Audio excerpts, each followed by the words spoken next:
having me. You're welcome. I kept running into Patty at the Serendipity shop, which hopefully you all go to. And we would talk about this upcoming trip to Juarez that she had been planning and had gone on a number of other times, and whether I'd be interested in joining her on that. And I did. I had to think about it for a while and figure out if it would work with taking care of Mom and finding someone who could be with Mom during that time. And all those pieces fell into place, and so I said yes. And partly I really wanted to go, not only to get to know Patty, but I had done a foreign exchange in Mexico as a 17, 18-year-old. So right after high school, I lived in Mexico City with a family through American Field Service for a school year, and had a really great experience. The family was wonderful. I didn't speak for the first 6 months, but then I managed to become somewhat fluent, and that led me to major in Spanish in college and try to keep up my Spanish throughout.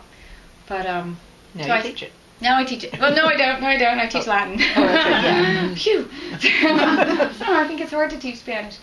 But I sort of felt this as a way of going to Juarez, Mexico was a way to give back for what I gained so many years ago when I was down there, the generosity that I experienced, the love and friendship. And now I had an opportunity of going back to Mexico to a different part, so experiencing something new and being able to give back in a different way that I was able to when I was 18. So, would you talk a bit about Centro Victoria? Yeah, I'd be happy to. So this is the 6th time that I have done this trip to Juarez, and my father was Mexican, and if he were alive today, he would be furious with me for going to Juarez. He's from southern Mexico, Yucatan, where probably most people, that and Oaxaca, are probably the tourist areas, and it's beautiful. Yucatan is gorgeous. So Juarez is a completely different side of Mexico. Not that there's definitely growing poverty all over Mexico. Even when I go back and visit my relatives, I see a growing poverty.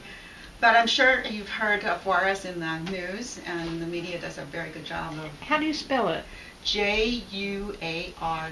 J-U. So the J's are like H's in Spanish, and when they're first, you kind of say, so Juarez.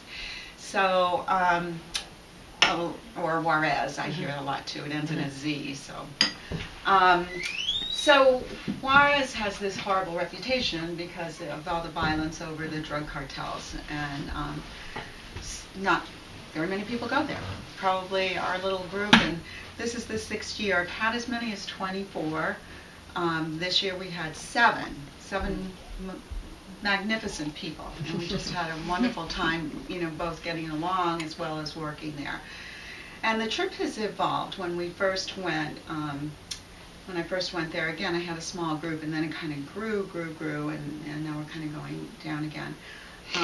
We made a connection with a man. His name is Pastor Joel Cortez Ramirez, and he lived in Mexico City and lived on the street. He was, there's a phenomena of tremendous overpopulation in Mexico and tremendous poverty, and a lot of people also, because the drug cartels come up through Mexico into the States, they try and get the gangs, they try and get kids when they're 10 years old.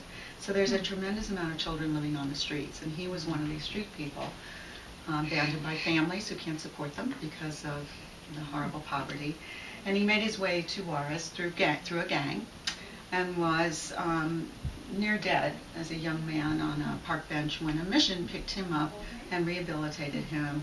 Long story short, he met a wonderful woman, he had 4 children, and his life's mission is to take children off the street and save them from the life that he knew.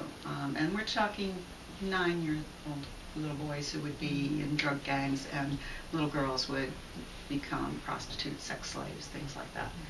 So it's an incredible reality, in Juarez and also in Mexico City. So he right now has 49 children. He started 6 years ago when I was there. He probably had off and on a dozen. And as he, when I came back, of course I talked about it a lot to the church I belong to, which is the Episcopal Church in Peterborough, All Saints. And we sent some money down to support, and this man immediately, as soon as he gets money, he just takes in another kid. And then there was another man who's an amazing man, who was the uncle of one of the students that I took down with me, who is a man of fairly strong financial means, and he is a strong supporter. So there's sort of like two supporters of this man. Nobody goes there. Red Cross doesn't go there. World Vision doesn't go there.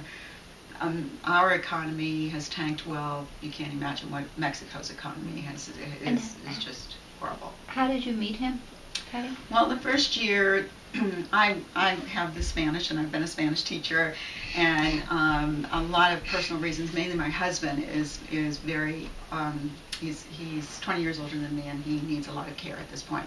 So I took a part-time job with this church to run their youth programs. Well, being a Spanish teacher and having traveled with students before, it was natural to me to look for a service trip, a trip of service where we could go and the youth could be useful, put all their energy together in working. So that's sort of how it started, and I found an organization that would bring groups into Juarez, and what we do is make cement and build buildings and all kinds in the poverty that's there. And we weren't exclusively with Pastor Joel when we first went there, but we are now, because as groups have gone down there and support has grown, and he has become more and more poverty has just hit the area, and nobody goes there. So there are more and more children on the street, and so from 10 kids, he now has 49. His goal is to have 100.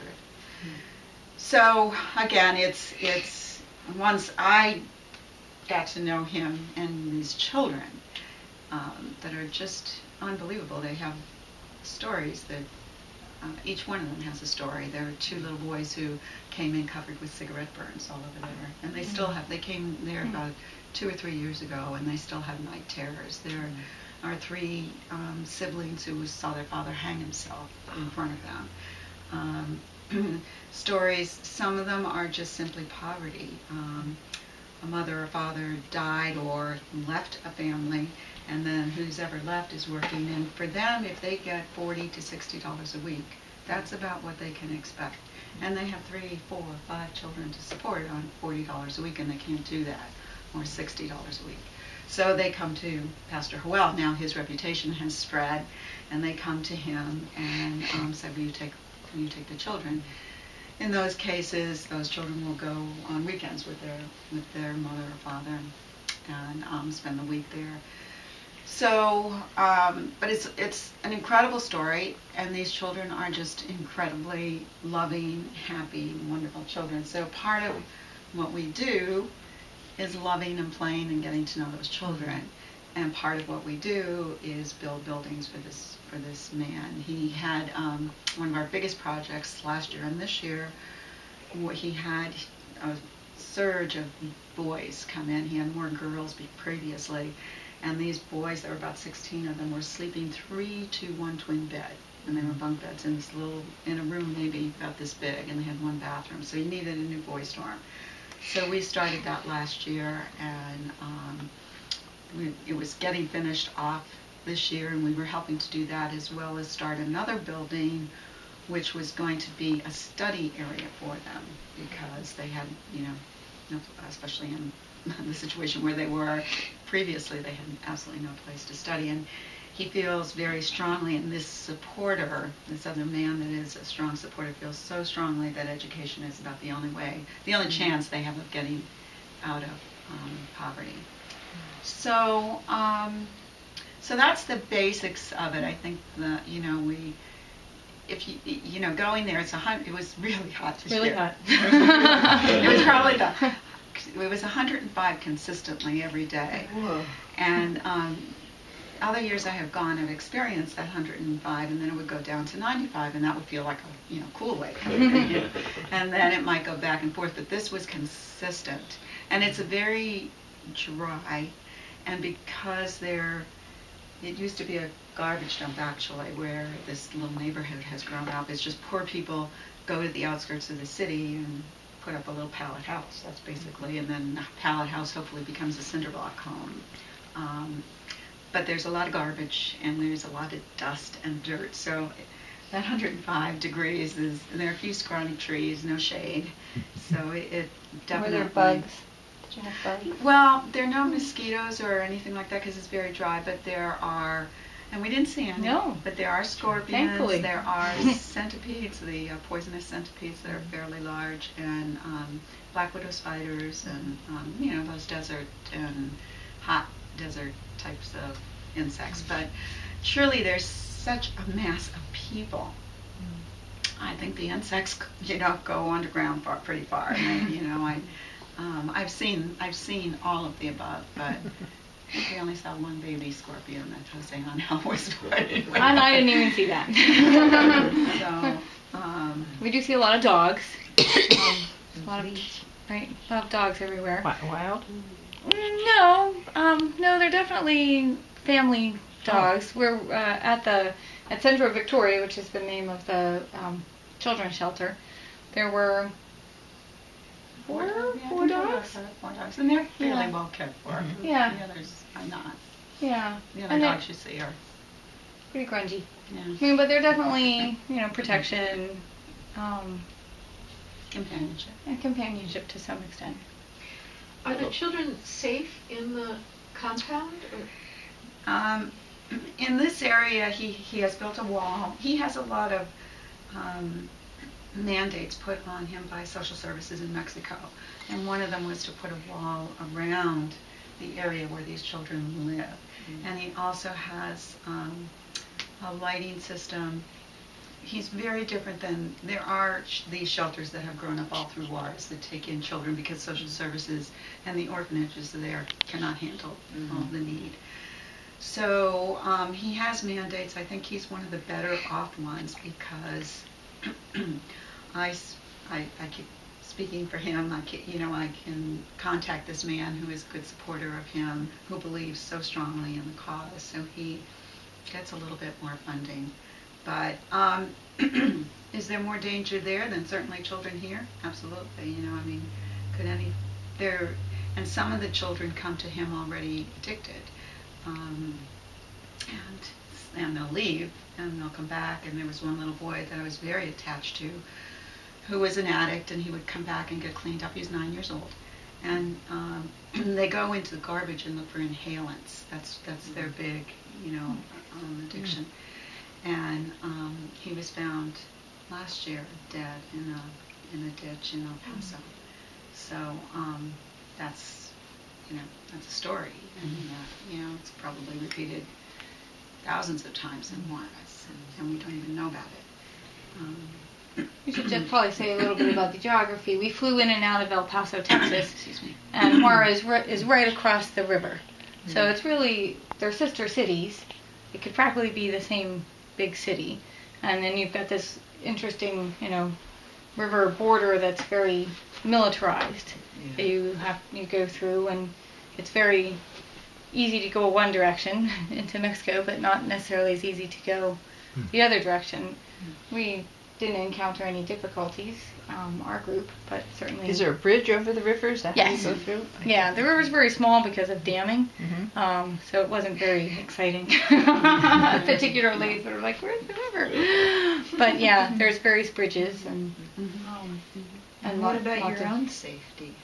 How did that piece of it feel? How does that piece of it feel when you're there? I never felt at all uncomfortable. I mean, we always stayed together as a group. We did still go through another agency who met us at the airport and then provided us with a van. So we drove back and forth. What's the Takes population? me a while to, kids, they know this automatically. What's What's the population of Juarez? About 2 million. Pardon? 2 million. 2 million. Yeah. Wow.